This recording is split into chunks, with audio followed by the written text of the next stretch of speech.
ہاں کرو. آپ کو پتہ ہے نا میں کون ہوں؟ باؤ جی ہوں نا.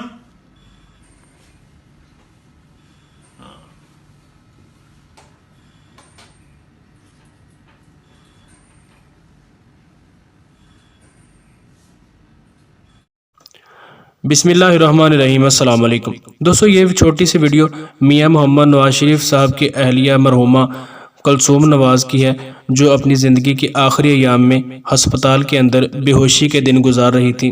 میاں صاحب اپنی بیٹی مریم نواز صاحبہ کے ساتھ ان کی عیادت کے لیے آتے ہیں، اور ویڈیو میں صاف طور پر دیکھا جا سکتا ہے کہ میاں صاحب ان سے کچھ باتیں کرنے کی کوشش کرتے ہیں، لیکن وہ ظاہر سی بات ہے کہ وہ بے ہوش پڑی ہوئی ہیں، اور میاں صاحب خود ہی ان سے ایک دو بار بات چیت کرتے ہوئے خاموش ہو جاتے ہیں اور مایوس سے ہو جاتے ہیں.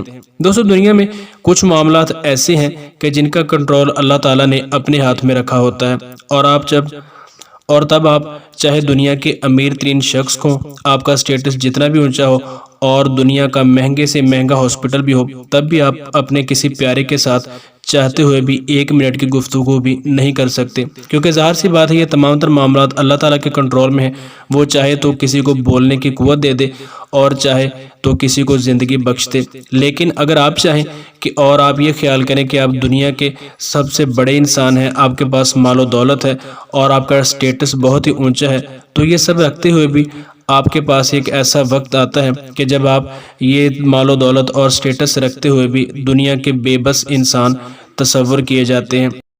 کیونکہ جو معاملات اللہ تعالیٰ کے کنٹرول میں ہیں، تو وہاں پر آپ کا سٹیٹس اور آپ کا مال و دولت کسی کام پر نہیں آتا، اور آپ چاہتے ہوئے بھی اپنے کسی پیارے کی زندگی نہیں بڑھا سکتے. دوستو، اس لیے کہتے ہیں کہ دنیا کی چمک دمک اپنی جگہ ہے، لیکن ایک وقت ایسا آئے گا کہ یہ تمام مال و دولت یہاں چھوڑ کر ہمیں آخرت کی زندگی کی طرف جانا ہوگا.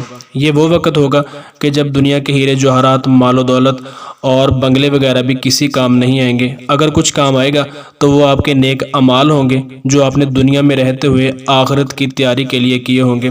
اگر تو آپ کے نامہ اعمال میں کچھ نیک اعمال ہوں گے تو آپ کی بخشش آسانی سے ہو سکتی ہے، لیکن اگر آپ نے دنیا میں رہتے ہوئے دنیا کا مال اکٹھا کیا ہوگا تو آخرت میں آپ کے کسی کام نہیں آئے گا، بلکہ الٹا آپ کے لیے وبال جان بن جائے گا. تو اس لیے کوشش کرنی چاہیے کہ دنیا کے ساتھ ساتھ اپنی آخرت کی بھی فکر کریں، کیونکہ ایک وقت ایسا آئے گا کہ جب آخرت میں آپ یہ سب کچھ چھوڑ چھاڑ کر چلے جائیں گے، اور وہاں پر آپ کے نیک اعمال ہی آپ کو سرخرو کر سکیں گے.